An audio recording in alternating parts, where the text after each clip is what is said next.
अस्सलाम वालेकुम स्टूडेंट्स, मैं आपका टीचर हसीब अहमद ख़ान आपको अपने चैनल एच ए के केमिस्ट्री में खुशामदीद कहता हूँ और उम्मीद करता हूँ कि आप सब खैरियत से होंगे। स्टूडेंट्स, आज के लेक्चर में हमने एलिमेंट्स पढ़ने हैं।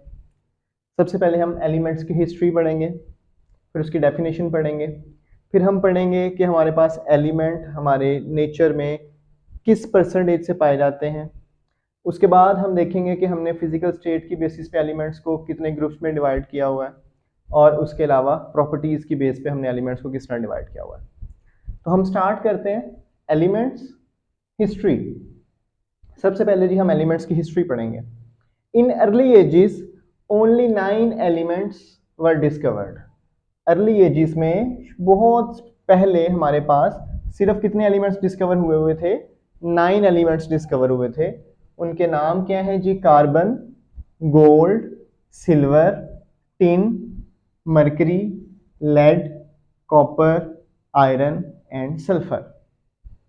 इनके अगर हमने सिंबल देखने तो सिंबल भी देख लेते हैं जी। कार्बन का C, गोल्ड का AU, सिल्वर का AG,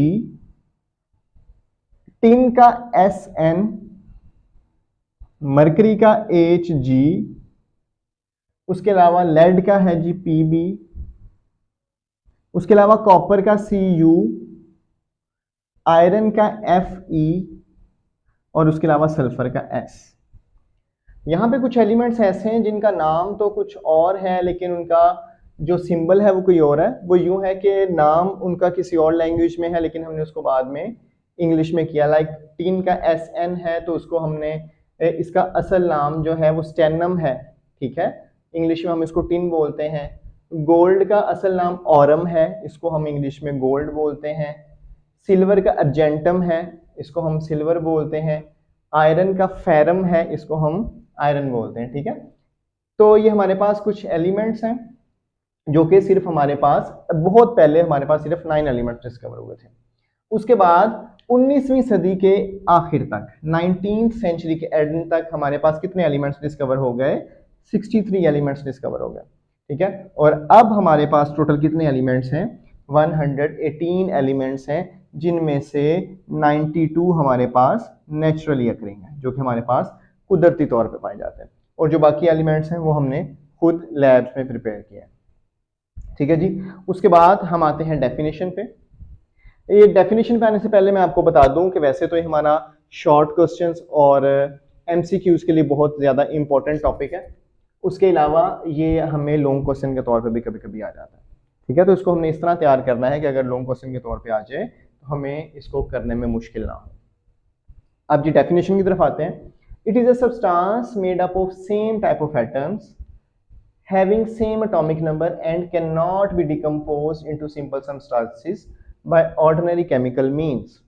इस डेफिनेशन में हमारे पास 3 कीवर्ड्स हैं। कहता है कि एलिमेंट क्या है? एक ऐसा सब्सटेंस है जो किस चीज से मिलकर बना हो? सेम टाइप ऑफ एटम से मिलकर बना हो, कि उसके अंदर सारे के सारे एटम्स क्या हो? एक जैसे हों। उन सब का एटॉमिक नंबर क्या हो जी? बिल्कुल सेम हो। अभी मैं बताता हूँ एटॉमिक नंबर क्या होता है। And can not be decomposed, और उसको हम मजीद ना तोड़ सकें इनटू सिंपल सब्सटेंसेस, के हम एलिमेंट को मजीद ना तोड़ सकें बाय ऑर्डिनरी केमिकल मींस, आम केमिकल एक्शन करवा के, ठीक है।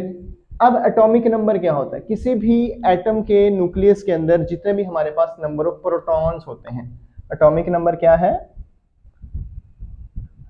एटॉमिक नंबर हमारे पास है नंबर ऑफ प्रोटॉन्स।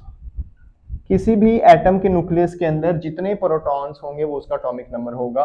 तो इसका मतलब है कि हमारे पास जो एटम्स हैं वो सेम टाइप के होने चाहिए। जितने भी एटम्स हैं उन सब का एटॉमिक नंबर भी सेम होना चाहिए, यानी कि उनके अंदर नंबर ऑफ प्रोटॉन सबके अंदर सेम होने चाहिए, और उसको हम मजीद नहीं तोड़ सकते एलिमेंट को, ठीक है। Can not be decompose, decompose का मतलब होता है तोड़ना। एलिमेंट को हम मजीद तोड़ नहीं सकते।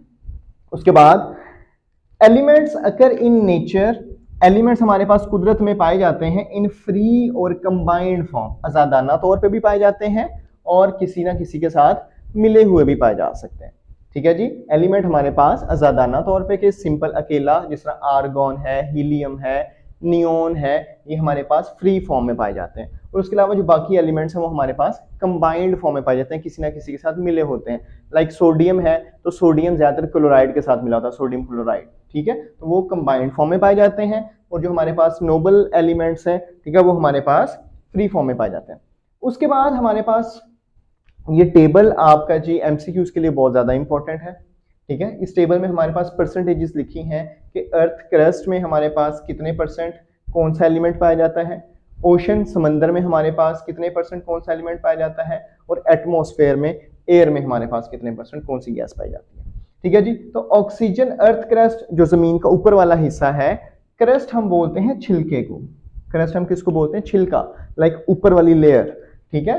तो अर्थ क्रस्ट में हमारे पास जो ऑक्सीजन है वो 47% पाई जाती है, सिलिकॉन 28% पाई जाती है, और जो एल्यूमिनियम है वो 7.8% पाई जाती है। इनके आपने नाम याद रखने हैं और इनकी परसेंटेजेस भी याद रखनी है। इसी तरह ओशन में, समंदर में हमारे पास ऑक्सीजन 86% पाई जाती है, हाइड्रोजन 11% पाई जाती है, और जो क्लोरीन है वो हमारे पास 1.8% पाई जाती है। और एटमॉस्फेयर में हमारे पास नाइट्रोजन 78% पाई जाती है, ऑक्सीजन 21% पाई जाती है, और आर्गोन जो है वो हमारे पास 0.9% पाई जाती है। आपका जी ये एक्सरसाइज के 3 एमसीक्यू हैं। वो पूछता है कि अर्थ क्रस्ट में सबसे ज्यादा अबंडेंट गैस कौन सी है, तो उसका आंसर क्या है, ऑक्सीजन है, ठीक है। एक और एमसीक्यू है कि ओशन में आपके पास सबसे ज्यादा अबंडेंट गैस कौन सी है, उसका भी आंसर क्या है आपके पास, ऑक्सीजन है। इसी तरह थर्ड वो आपका पूछता है कि एटमॉस्फेयर में तीसरे नंबर पे हमारे पास गैस कौन सी है, ये आपके पास है जी आर्गोन। ये 3 एमसीक्यू आपकी एक्सरसाइज के सिर्फ इस टेबल में से बने हैं, तो आप अंदाजा लगा सकते हैं कि टेबल हमारे लिए कितना ज्यादा इंपॉर्टेंट है। इसी तरह नेक्स्ट हम मूव करते हैं on the basis of physical state. Element solid की फॉर्म में पाए जाते हैं, कौन से लिक्विड की फॉर्म में पाए जाते हैं, और कौन से हमारे पास गैस की फॉर्म में पाए जाते हैं, ये हम अभी देखते हैं। ज्यादातर मेजॉरिटी ऑफ एलिमेंट्स, यानी कि ज्यादातर जो एलिमेंट्स हैं ये हमारे पास सॉलिड फॉर्म में पाए जाते हैं। For example sodium Na, copper Cu, zinc Zn, gold Au, ये जो एलिमेंट्स हैं, और इसके अलावा और भी ज्यादा काफी एलिमेंट्स हैं जो कि हमारे पास सॉलिड फॉर्म में पाए जाते हैं। आपने कोई से 3 से 4 याद कर लेने ताकि हम एग्जाम्पल के तौर पर लिख सकें। इसी तरह लिक्विड्स, हमारे पास कुछ एलिमेंट्स ऐसे हैं जो हमारे पास, बहुत कम एलिमेंट्स ऐसे हैं, बल्कि कुछ नहीं बहुत कम एलिमेंट्स ऐसे हैं जो हमारे पास लिक्विड फॉर्म में पाए जाते हैं, ठीक है जी। उनमें से एक मरकरी है Hg और ब्रोमीन Br। अब इन दोनों में से आपके पास एमसीक्यू आता है, वो आपको डिफरेंट एलिमेंट्स के नाम देता है और वो पूछता है कि भाई इनमें से आप बताएं हमारे पास लिक्विड स्टेट में कौन सा पाया जाता है, तो मोस्टली उसका आंसर ब्रोमीन होता है या मरकरी, इन दोनों में से कोई एक वो पूछ लेता है, ठीक है। उसके अलावा वो few elements exist as gases, और कुछ एलिमेंट्स ऐसे भी हैं जो हमारे पास गैसेस की फॉर्म में पाए जाते हैं। For example nitrogen, oxygen and chlorine, ये गैसेस की फॉर्म में हमारे पास पाए जाते हैं। उसके अलावा लास्ट पे हमारे पास एक और है, अगर हम इसको प्रॉपर्टीज की बेस पे, इसकी खसूसियात की बेस पे डिवाइड करें एलिमेंट्स को, हमारे पास 3 इसके ग्रुप्स बनते हैं। Number 1 metals. मेटल्स हम उनको बोलते हैं जो हमें आसानी से इलेक्ट्रॉन दे देते हैं, ऐसे एलिमेंट्स जो आसानी से इलेक्ट्रॉन लूज कर दे उसको हम क्या बोलते हैं, मेटल्स, ठीक है। और इसी तरह वो एलिमेंट्स जो आसानी से इलेक्ट्रॉन लूज नहीं करते, जो क्या करते हैं, इलेक्ट्रॉन गेन करते हैं, जो क्या करें, इलेक्ट्रॉन गेन करते हैं, उनको हम क्या बोलते हैं, नॉन मेटल्स। और जो मेटलाइड्स हैं वो इन दोनों के दरमियान में होते हैं, ठीक है, इसकी प्रॉपर्टीज इन दोनों के दरमियान है। और हमारे पास एक और एमसीक्यू है जी, हमारे पास कितने परसेंट एलिमेंट्स जो है वो मेटल्स हैं, हमारे पास ऑलमोस्ट 80% जो एलिमेंट्स हैं वो हमारे पास क्या है जी, मेटल्स हैं। एक आपको इंपॉर्टेंट बात मैंने बतानी थी जो कि आपके सिलेबस में तो नहीं है, लेकिन मैं आपको बताना चाहता हूँ कि हमारे पास एटमॉस्फेयर में, हवा में नाइट्रोजन जो है वो 78% है, और जो ऑक्सीजन है वो हमारे पास 21% है। आपने शायद ये कभी जादू किया हो या एक्सपीरियंस किया हो कि जब हम माचिस की तिली जला के बचपन में अपने मुंह में रख लेते हैं तो वो मुंह में जाके बंद हो जाती है। इसी तरह हम कैंडल ऑन करके अगर उसके ऊपर उल्टा ग्लास रख देते हैं तो हमारे पास वो जो कैंडल है वो बुझ जाती है। इसका क्या मतलब है कि जब हम किसी भी चीज़ को आग लगाते हैं तो उसके लिए ऑक्सीजन का होना ज़रूरी है, ठीक है। अब हमारे एटमॉस्फेयर में भी ऑक्सीजन है अगर, और जो ये जो नाइट्रोजन है इसका काम होता है कि ये आग लगने से बचाती है, ये आग को फैलने से बचाती है।